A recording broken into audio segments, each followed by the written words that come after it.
Þannig að kannski eina tilkynningu sem ég langar að segja bara eftir samkomuna þá verð ég til staðar eftir, þannig að ef það einhverjum spurningar textan sem við erum að díla við í dag eða hvað við erum að gera á samkomunni eða það sem við sungum þá er ykkur velkomið að spyrja mig hérna eftir samkomuna.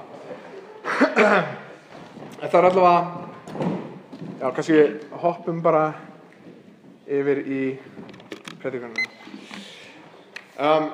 Ég veit ekki, er einhver sem hefur mikinn áhuga á sagnfræðinni, svona að lesa þetta er eitthvað svona sem ég hataði í grunnskóla og svo fekk ég áhuga á því eftir að ég hætti að þurfa að læra það, þá fekk ég áhuga á því, kannski svona smá rebel í mér. En allavega, eitt skemmtilegasta sem þú gerir þegar þú ert að læra, sérstaklega kirkjuguðfræði, er að lesa líf Martin Luthers, út af því að hann var bara ógeðslega sérstakur eiginleiki og hvernig hann skrifaði og hvernig hann svaraði, notaði rosalega mikið kaldhæðni og gerði svona grína þeim sem hann var að svara svolítið og var svolítið stór persónuleiki og það er eitt magna að við erum að halda áfram að predika gegnum 1. Korinthubréf þar sem hann er búinn að nefna nokkrum sinnum í 7. kafla talandi skírlífi og ég var að hugsa það í hvert einasta skipti sem hann talar skírlífi, að lifa lífi, þar að segja að þú giftist ekki og lifir bara einn og ég hugsaði til þess að ég var að lesa ævisögu Martin Luthers og það var að fara það þegar mótmælin voru að hefjast. Þannig að seinna í október á það sem kallast Halloween, það sem við höldum upp á Halloween, að þá fór Martin Luther með bréfið sitt og neldi á hurðina í kirkjuna í Wittenberg, er ekki Wittenberg? Er ekki alveg örugglega að fara að reikna það? Já. Þannig að það í kirkjuna í Wittenberg, þannig að seinna í október 499 ár síðan hann gerði þetta sem hóf eiginlega svona mótmælanda fólkið sem að segja í rauninni við erum ekki sammála guðfræði kaþólsku kirkjunnar og Martin Luther hóf svona þetta ferli. Og ég var að lesa Martin Luther og svona upphafið á mótmælendunum og það voru sögur þar sem að þeir voru að senda inn bíla inn í svona nunnu klaustur með tunnur og smygluðu nunnum út í tunnum og Martin Luther tók á móti þeim og gifti þær oft munkum eða prestum sem voru búin að játa skilyrði, þannig að þeir voru svona mjög á móti því að þá búin að neyða þetta fólk yfir að segja nei við hjónabandi og annað eins, þannig að þau voru að vinna hart að því og ein nunnan sem hét Katharina von Bora var smyglað út úr klaustri og hún sagði við Martin Luther basically, herru, þú er búin að finna karlmann handa öllum nunnunum nema mér, ef þú finnir engan handa mér, þá giftist þú mér. Og það endaði með því að hann giftist henni og þau áttu æðislegt hjónaband og mér finnst það bara fyndið út af því að við erum að díla við skillyf í dag og þetta er svona, oftast hafa þeir sem eru mótmælendur verið svolítið á móti þessu út af því að margir hafa beitt þessu ofbeldi, nota þetta á rangan hátt þegar Biblían talar skillyfi. Nú, seinustu vikur í mínu persónulega lífi, þannig að þið viti ekki hvað er að gerast í mínu persónulega lífi, þá var Mikael sonur minn með hvítblæði, greindist fyrir í júní og það búið að vera rosalega erfitt en seinustu vikur, svona 2 vikur hafa líklegast verið bara svona, ég er búin að vera að velta fyrir mér hvort að þetta hafi verið erfiðustu vikur lífs míns en svo er ég búin að hugsa tilbaka líf mitt og ég veit ég deili ekkert oft svona hvað ég er búin að ganga í gegnum eins og þegar ég var 10 ára þá gekk ég gegnum það að amma mín var myrt og ég hugsaði bara svona vá, það er svakalegt svo stuttu eftir það þegar ég var 14 ára og byrjaði ég að drekka rosalega mikið, byrjaði að nota eiturlyf og ég hélt að ég væri rosalega ánægður þangað til að 2 árum seinna var ég dottinn í þunglyndi og var basically byrjaði að tala sjálfsmorðs tilhugsanir og svo þegar ég hugsaði það þegar mamma og pabbi skildu til dæmis og þá var það ekkert svona venjulegur skilnaður heldur var það eitthvað svona blöðin voru með í því að segja hérna hvað er að gerast og af hverju og annað eins. Og ég hugsaði til þess að líklegast er þetta ekki erfiðasti tími lífs míns og ástæðan fyrir því að þetta er ekki erfiðasti tíma lífs míns, þar að segja lífveikju Mikaels, er út af því að í þetta skipti eru erfiðleikarnir þess virði í rauninni. Þegar amma var til dæmis myrt, þá var bara þjáning og sorg sem átti sér stað og svo þjáning og sorg leiddu ekkert. Það var ekkert svona bara að því, þetta var einstaklega hræðilegt atvik sem átti sér stað og það var engin tilgangur á baki það. Ég veit að allt samverkar til góðs fyrir þá sem eru kallaðir af Guði, en þegar þú lendir í þessum kringumstæðum, þá er ekkert svona, þetta er bara af því að einhver var ógeðslegur og gerði þetta atvik og þú þarf bara að díla við sorg og missi. Og þegar ég var í eiturlyfjunum, þá hélt ég væri búinn að finna hamingjuna, þangað til að ég lenti í þunglyndinu. Og þá var ég einfaldlega að byrja að pæla í því, ok, get ég ekki bara að fara að enda þetta? Og það var engin svona von framundan og svo í skilnaðinum var lítið annað hægt að gera heldur en að vera bara í sínu einu horni og syrgja og reyna að svara ekki fréttamönnum og alls konar svoleiðis drasl. Nú í stöðu Mikaels þá ekki bara þjáning sem eiga sér stað, þannig að eins og núna á hann sterakúr sem þýðir að hann vaknar klukkan 2 á nóttinni og bara geðveikt hress og bara tilbúinn að vakna fyrir daginn, þannig að lítið sofið, hann búinn að æla ógeðslega mikið, hann léttist 4 kíló daginn og það hann neitaði bara að borða og allt sem hann borðaði elda strax upp og annað eins að við göngum í gegnum núverandi þjáningu vegna þess að erfiðleikarnir eru þess virði. Þú veist að gangi í gegnum þetta, þá horfi ég á að þetta ekki eins og hinar aðstæðunar, heldur þetta þvílíkt umbreytir þetta hugsuninni út af því að þú ert að gera þetta fyrir sakir lækningu hans. Þú veist, að segja að það punktur á bak við þessa þjáningu og hún leyfir vonandi að við byggjum fyrir lækningu sonar okkar og það breytir ógeðslega hugsun manns svona í gegnum erfiðar aðstæður. Og mér langar að lesa textan og þetta tengist textunum í dag. Við ætlum að lesa hérna 15 vers í 1. Korintharbréfinu 7:25-40. Þannig að hér skrifa Páll til kirkjunnar í Korintu 53-57 árum eftir Krist. Meyjarnar hef ég enga skipun frá drottni, en álit mitt læti í ljós eins og sá hlotið hefur þá náð af drottni að vera trúr. Mín skoðun að vegna yfirstandarinn neyðar sé það gott fyrir mann að vera þannig. Ertu við konu bundin, leitast ekki við að vera laus. Ertu laus orðin við konu, leita þá ekki við kvenfangs. En þótt þú kvangist, syndgar þú ekki, og ef mærin giftist, syndgar hún ekki. En þrenging munu slíkir hljóta hér á jörð, en ég vildi hlífa ykkur. En það segi ég, bræður, tíminn orðinn stuttur. Hér eftir skulu jafnvel þeir sem kvæntir eru, vera eins og þeir væru það ekki. Þeir sem gráta eins og þeir grétu ekki, þeir sem fagna eins og þeir fögnuðu ekki, þeir sem kaupa eins og þeir héldu ekki því sem þeir kaupa, og þeir sem nota heiminn eins og þeir færðu sér hann ekki í nyt. Því að heimurinn í núverandi mynd líður undir lok. En ég vil að þér séð áhyggjulausir.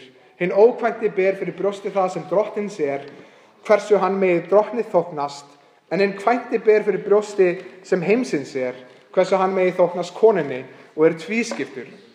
Hinn ógifta kona og mærin ber fyrir brjósti það sem drottins til þess að hún megi vera heilög, bæði að líkamanum og anda, en hinn gifta kona ber fyrir brjósti það sem heimsins hversu hún megi þóknast manninum. Þetta segi ég sjálfum ykkur til gagns, ekki til að varpa snöru yfir ykkur, heldur til þess að efla velsæld og óbifanleika fastheldni við drottin. Ef einhver telur sig ekki geta vansalast búið með heitmei sinni, enda á manndómskeiði, þá gjöri hann sem hann vill, ef ekki verður hjá því komist, hann syndgar ekki, giftist þau. Sá þar á móti sem staðfastur í hjarta sínu og óþvingaður, en hefur fullt vald á vilja sínum og hefur afráðið í hjarta sínu að hún verði áfram mey, gjöri vel. Þannig gjöra þá báðir vel, sá sem kvænist mey sinni og hinn sem kvænist henni ekki, hann gjöri betur. Konan bundin á meðan maðurinn hennar á lífi, en ef maðurinn deyr henni frjáls að giftast hverjum sem hún vill, aðeins að það sé í drottni. Þó hún sætli ef hún heldur áfram að vera eins og hún það mín skoðun, en ég þykist hafa anda Guðs. Það æðislegur endir, en ég þykist hafa anda Guðs.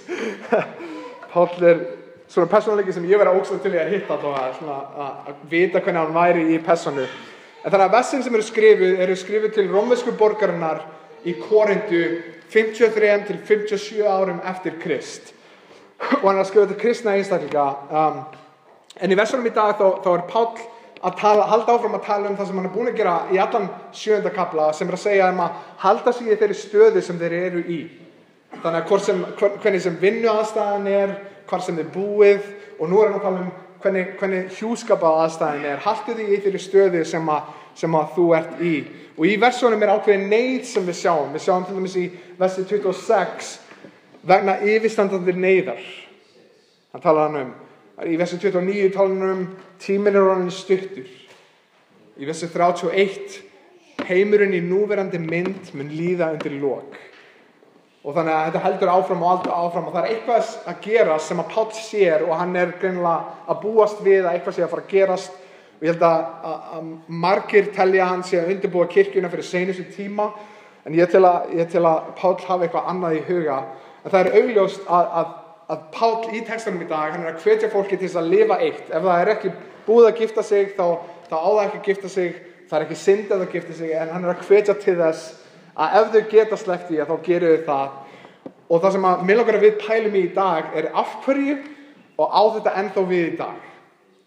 Getur verið að þetta getur talað við okkar 2000 árum seinna og eitthvað prinsip við textan sem við getum tekið frá okkur í dag og við getum lagt í okkar eigin líf, hvort sem við erum gift eða ógift og plönum á að vera gift eða hvað sem það Þannig að ég veit ekki með ykkur en eftir ég var foreldri þá hef ég gripið mig við það að gera hluti sem ég hataði að foreldrar minni gerði. Einhver búin að upplifa þetta? Kannski ekki bara foreldri, bara svona að þú ert búin að eldast aðeins og allt í einu segir einhvern frasa og þú þoldir ekki þegar mamma eða pabbi sagði þennan frasa og nú ert þú orðinn nákvæmlega eins. Eins og til dæmis ég veit að ég horfi stundum á krakka sem ég ekki búin að sjá í 2 ár og þau eru kannski aðeins 6 ára og ég er svona, vá, manstu eftir mér, ég þekkti þig þegar þú varst bara í bleiu og ég veit að þeim alveg sama. Þeim alveg sama og ég veit á þetta því að mér var alveg sama.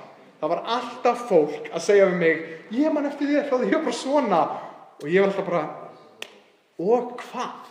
Hvað með það? Þú veist, ég veit ekkert hver þú ert, það skrítið á sér að tala um mig, ég hafi verið blei okkur tímann og annað eins og ég byrjar að gera nákvæmlega sama hlutin og taka þér þetta fram við krakkana, ég veit að þér drullu sama en ég verð bara að segja þetta, ég man eftir þér þegar þú veist, pingu lítil.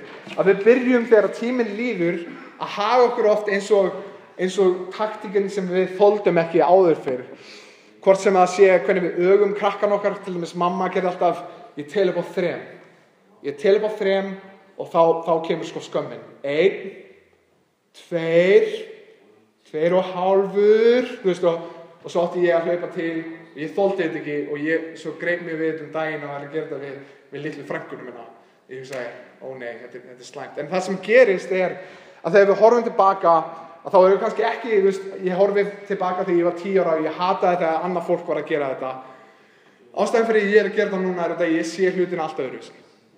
Að þegar ég var 10 ára, ég kannski ekki búin að vaksa mikið í visku, en ég alltaf búin að vaksa mikið í reynslu og ég get hort tilbaka og ég get sagt, já, ok, það meikar alveg sens að foreldrar mínir voru að skamma mig fyrir að gera eitthvað sem var mjög slæmt fyrir mig.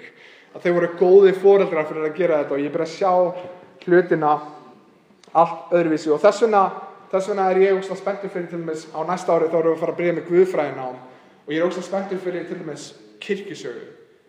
Og það sem ég átta mig á svona, þegar þú lest bók, típisk bók tekur kannski 5-6 klukkutíma að lesa og þú ert að lesa reynslusögu einhvers sem tók allt hans líf í að læra það sem stendur í þessari bók og þú ert að læra það á 6 klukkutíma og þú getur labbað inn í lífið 27 ára búin að læra þeirri reynslu sem hinn einstaklingunum gekk í gegnum og lærði yfir allt sitt líf. Það sem ég elska við til dæmis þetta ég hlakka til dæmis til þegar við förum í guðfræðinámið og við byrjum að fara yfir kirkjusöguna og við byrjum að átta okkur á þeirri visku sem var á undan okkur að þegar að reynslan kemur og þegar við vöxum aðeins í þroska þá byrjum við að sjá hlutin allt öðruvísi. Og það fagra og í sagnfræði kirkjunnar þá getum við lært alveg ótrúlegustu hluti og eitt af því sem við lærum við kirkjusöguna að það sem að gerast þarna að leið og kristnir komu á sjónarsviðið að þá hættu fariseinir ekkert út af því að Jesús var farinn, þeir héldu áfram að taka það fram að þeir sem voru kristnir voru ekki gyðingar. Að þeir voru ekki hluti af fariseinunum eða sadúkeunum og fyrir okkur í dag þá hljómar það ekkert rosalega merkilegt en fyrir 2000 árum í Rómaveldi var það stórmál. Því að leið og út af því að gyðingar í rómversku samfélagi voru með algjörlega sérstöðu. Þannig að oftast nánast allir í kringum þá voru í fjölgyðistrú, þar að segja þeir trúðu að það voru margir guðir, eins og Þór og Óðinn og Baldur og annað eins, að það voru svona margir guðir að gera sitt hlutverk, en það voru mjög fá eingyðistrúarbrögð sem trúðu að það var einn sannur guð, drottinn allra, og gyðingarnir voru ein af þeim. Þannig að oftast þegar Rómverjarnir komu og þeir tóku yfir nýtt landsvæði, að þá tóku þeir einfaldlega yfir þá guði sem að það land var búið að búa til, og það bætti þeim við í rómversku guðina. Og þannig að þeir sem voru núna orðnir hluti á Rómaveldi héldu áfram að tilbiðja sína guði, tæknilega séð voru þeir bara guðir Róm, en gyðingarnir sögðu, við ætlum ekki að tilbiðja neinn guð nema eina sanna guð. og þannig að gerir við okkur það sem þið viljið og oftast þá var það ekki gott að þegar að fólk lendi í því að neita því sem Róm var búin að segja að þá var drepið það. Og þannig að þeir fengu þessa sérstöðu í Rómaveldi að þeir fengu að halda áfram að tilbiðja sinn guð og voru ekki drepnir fyrir það að tilbiðja ekki rómversku guðina. Og í byrjun þegar kirkjan byrjaði að vaxa og þegar kirkjan byrjaði að springa út að þá voru flest allir sem voru ekki gyðingar sem horfðu á þetta og þeir héldu að kristin trú væri bara svona undirflokkur gyðingar. Að þeir voru bara svipaðir og gyðingum, var eiginlega bara sami flokkurinn, en það sem gyðingarnir byrjuðu að gera ár eftir ár var að ýta undir þá hugmynd að þeir sem eru kristnir eru ekki hluti af okkur, þeir trúa ekki sömu hlutum og þegar það byrjaði að gerast, þá byrjaði fólk að hata þá kristni. Og til dæmis að tala að þeir sem voru kristnir voru mjög misskildir. Til dæmis að það voru kristnir sem áttu það til að þeir voru kallaðir mannætur og líka það sem þeir gerðu var að þeir héldu það sem að kallaði agape feast, love feast, þýtt yfir á ensku eða ástar, hvernig var þetta á íslensku? Ástarteiti. Og þau getið ímyndað ykkur hvernig það hljómar að þeir lokuðu hurðunum, það mátti enginn koma sem var ekki kristinn og þeir héldu agape feast. Og þannig að það var alls konar hugmyndir hvað þessi kristnir voru að gera á þessum agape feast. Það var haldið í fram að þeir voru mannætur því að þeir voru að borða Jesú Krist þegar þeir hittust. Og sumir héldu í fram að þeir voru trúleysingar. Þeir voru kallaðir trúleysingar út af því að þeir trúðu ekki á rómversku guðina. Og þeir byrjaði að vera flokkur sem var svolítið hataður á mjög mörgum mismunandi einstaklingum. Þannig að þegar gyðingarnir byrja að ýta frá sér kristunum, að þá byrjar þrenginga eiga sér stað og ofsóknir eiga sér stað og fólk byrjar að drepa þá og hata þá fyrir það að vera kristnir og vera ekki hluti af gyðingunum. Og 64 árum eftir Krist, það er að segja, við erum að tala um hvað? Nokkrum árum, 7 til 11 árum eftir að þetta var skrifað, að þá sagnfræðingar, þá talaður eldinn sem átti sér stað í Róm. Og margir ýta undir það að Nero, keisarinn, ákveða að kveikja í Rómaborg, fullt af fólki dó, stór hluti Rómaborgar brann niður og hann þurfti til að kenna ykkur það og hann ákveða að kenna kristnum eldinn sem átti sér stað. Og það byrjaði ofsókn, það sem var kerfisbundi byrjaði að drepa kristna í yfir 300 ár. Slátra þeim, brenna öll handritin þeirra, biblíunar þeirra, brenna þá. Nero var búinn að drepa haldið 2 konur, hann drap móðir sína.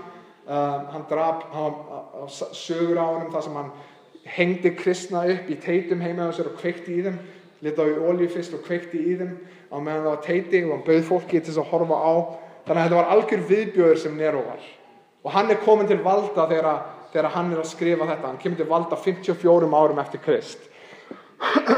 og eldurinn í Róm byrjar svona ótrúlega erfitt tímabil fyrir kirkjuna, þar sem að vera kerfisbundið að slátra kristnum reglulega. Og ástæðan fyrir því að af hverju hann vildi til dæmis að Páll segir í 28. versi að halda sér ógiftum.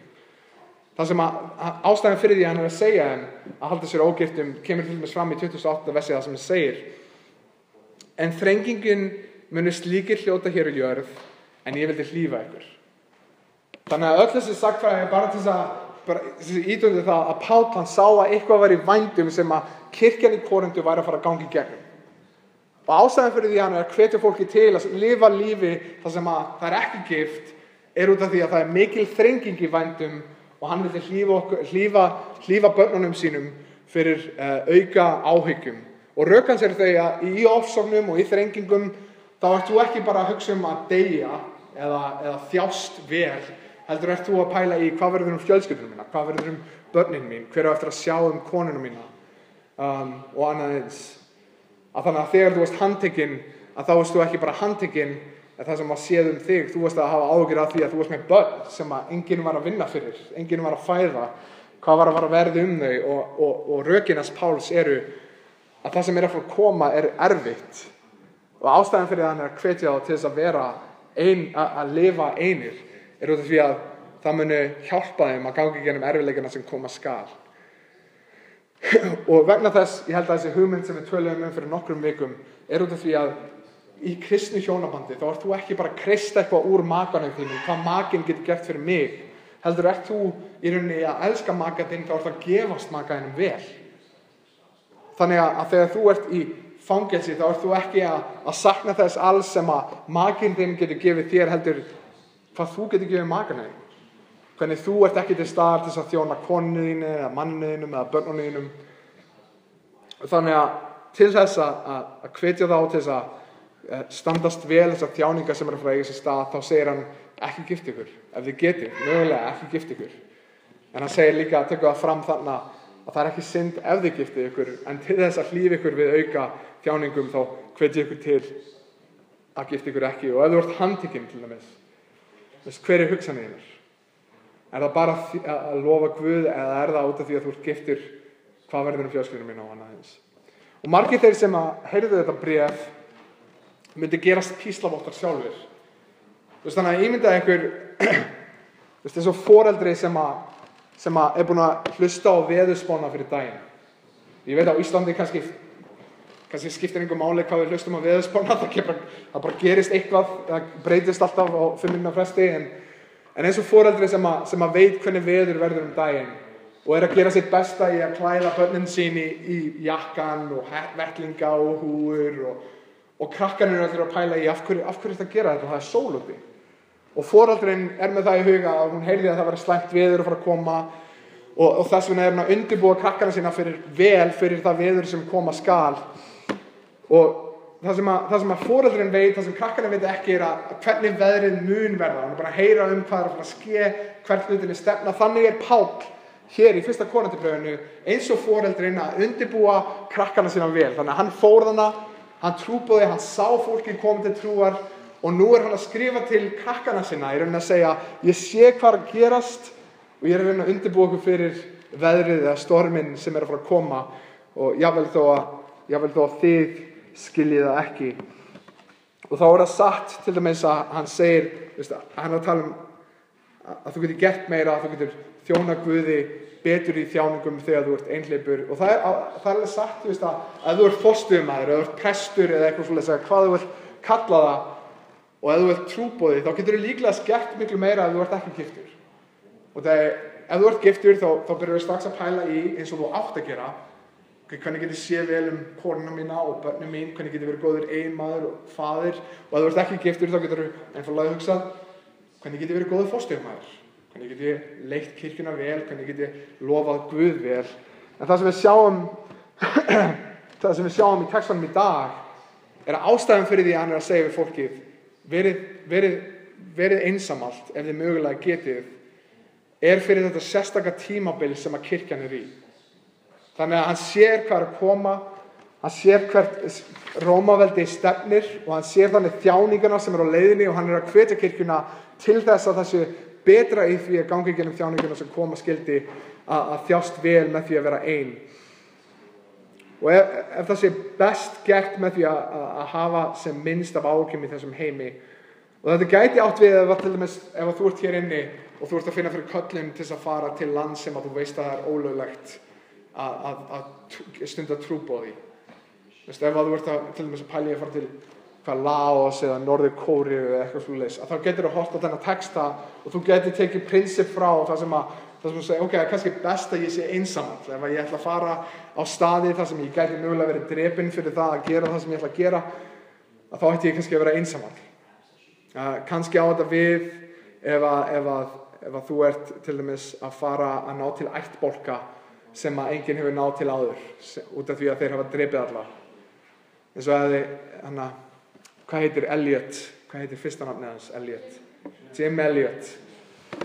Reyndar endaði það rosalega vel, hann var giftur sjálfur, en þeir fóru til dæmis að mynd sem kallast The End of the Spear, ef ég man rétt, þar sem getið lesið Jim Elliot og það sem þeir voru að gera er að ná til ættbálka og þeir fóru með byssur með sér til þess að halda þeim frá, en á sama tíma voru engin skot í byssunni, þannig að þeirra hugsun var, ég er kristinn, ég veit hvert ég fer ef ég dey, ég veit ekki hvert þeir fara. Þannig að þeir voru tilbúin að deyja fyrir það og það sem gerðist var það að þeir lentu á þyrlunni sinni eða flugvélunni sinni og voru svona að byrja að tala og svo voru allir stungnir og drepnir sem reyndar opnaði svo dyr fyrir konuna hans til þess að koma inn með fagnaðarerindi.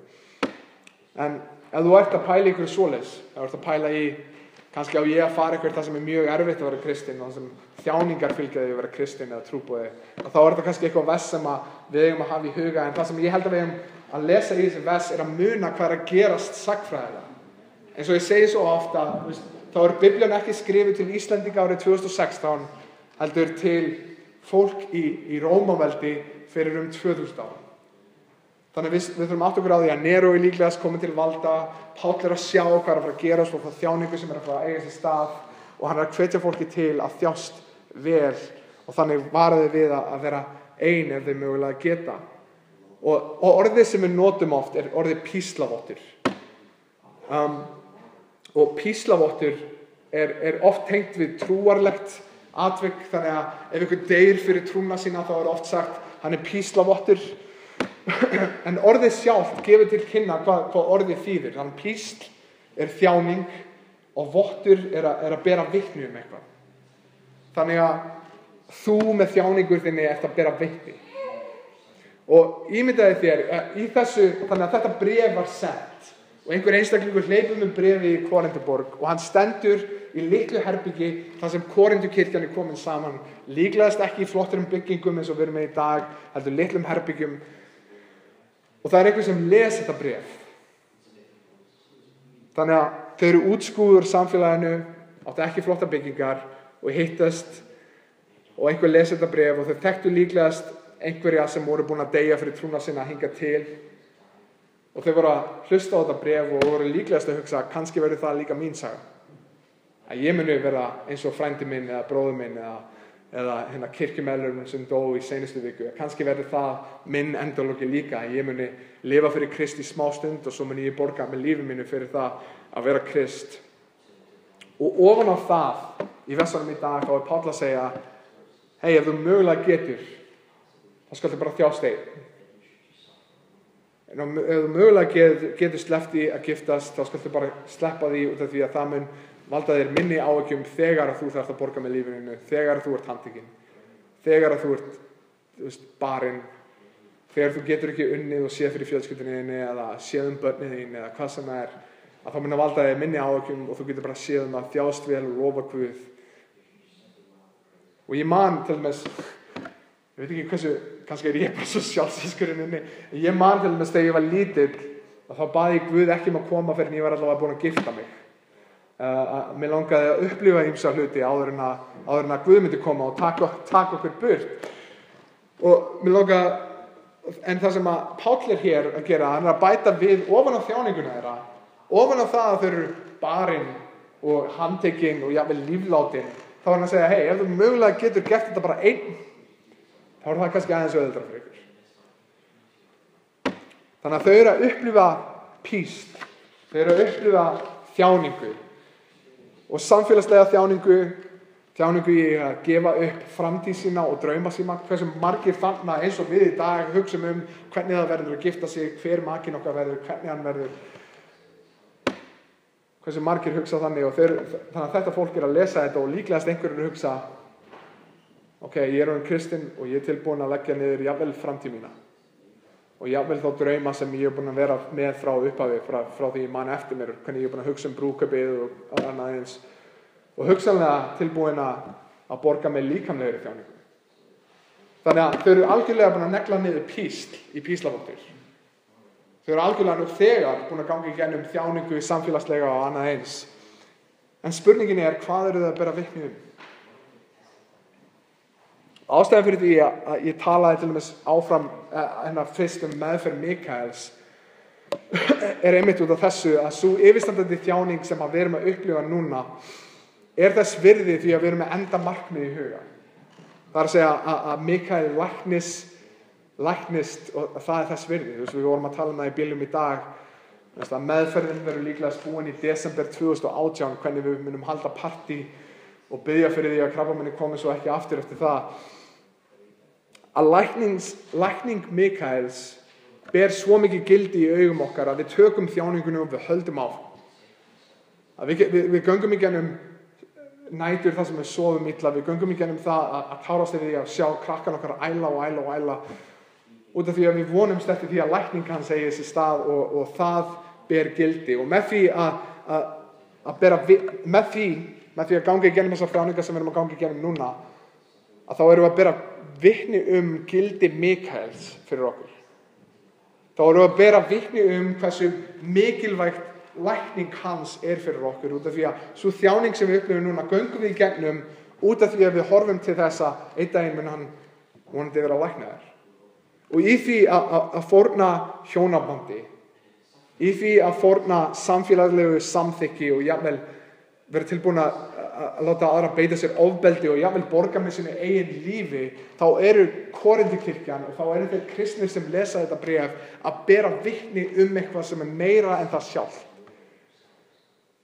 Þannig að vitnið var og að Jesús Kristur þess virði. Jesús Kristur þess virði. Þannig að þú gast ekki frelsi þeirra, þú gast ekki stöðu þeirra og vinnu þeirra, eða vinsældir, eða heilsu og jafnvel líf þeirra.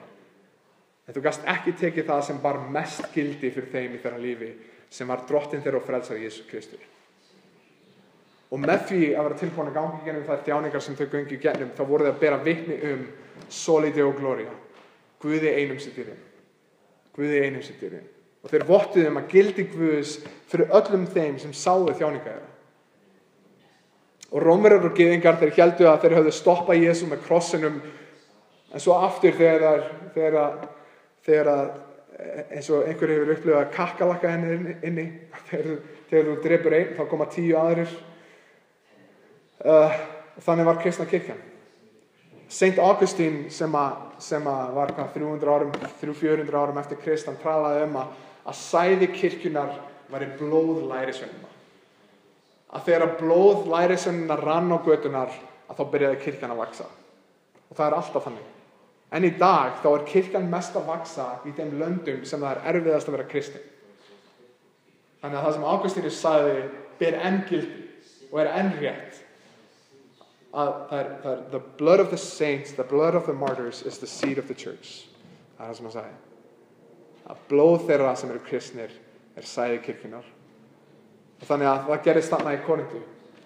250 árum eftir að þetta skrifað, þá eru sumir sagnfræðingar sem segja að meiri hlutin í Róm var orðinn kristinn. Jafnvel þó það var ólöglegt, jafnvel þegar það var kerfisbundið verið að drepa þá, að þá steigstu á einn og þá komið 10 aðrir í viðbót. Út af því að í þjáningum sínum, í því að gefa sitt líf, þá voru að bera vitni hversu dýrlegur Guð var, hversu verðugur Jesús Kristur var, þannig að þeir voru píslavottar. Og Páll, hann málar fyrir okkur mynd af konungi sínum sem að deyja fyrir sig. Þú veist, við til dæmis spilum til dæmis hana chess, ég ekki að hugsa hana skák. Og það alltaf peðinn sem að fara svona fyrst. Það alltaf peðinn sem menda konungin og drókninguna. En í sögu fannaðarins stála konungurinn sem fer fyrst og deyr fyrir peðinn. Þannig að þegar Páll að skrifa til kirkjunar í Korintu og þegar hann skrifa til allra sem að hlusta á sig og þegar hann predikar, þá hann að mála mynd fyrir þeim þar sem að konungurinn að leggja niður líf sitt fyrir mig. En undirliggjandi skilaboðin til konundumanna og heimsins eru fagnaðarændi. Fyrir þá sem voru vonleysir og að þeir geti staðið dóm Guðs þegar þau horfa á blóðugan kross og það blóð sem rann fyrir þá. Og í ljósi þess að þá hvatning Páls farið og sýnið gildi hans sama hvað það kostar. Sama hvað það kostar. Að menn geta tekið líf ykkar en í honum eigum við eilíft líf. Þú getur fengið annan dag á morgun en sama hvort að það komi annar dagur eða ekki, þá ætlum við í dag að lifa honum til dýrðar. Og undirliggjandi skilaboð Páls til konungumanna heimsins eru í öllum erfiðleikum og í öllu því sem við þurfum að fórna til að vera lærisveina Krist, þá það þess virði. Við vitnum enn í dag, með fórn okkar, gildi Krist til deyjandi heims. Og fórtíðin getur verið samfélagslegu útskúin. Ég veit að einhverjir hluti sem hluti af kirkjunum okkar hafa verið reknir úr vinnunni sinni fyrir það að vera kristnir, fyrir að stunda trúboð svolítið mikið, hafa verið boðið að ekki koma aftur í vinnuna, kannski ekki reknir, en við vitum enn í dag þá erum við með fórn okkar að vitna hversu mikils virði Jesús Kristur er. Þannig Þannig að við þurfum örugglega ekki að hugsa það að einhvern tímann í lífinu okkar, ef við búum á Íslandi, þá þurfum við að deyja fyrir Krist, en hver veit hvað gerist með næstu 50 árum. En það getur verið einelti, það getur verið gert grín að þér, það getur verið að fjölskyldan vilja ekkert með þig hafa, að vinir þínir segja bæ.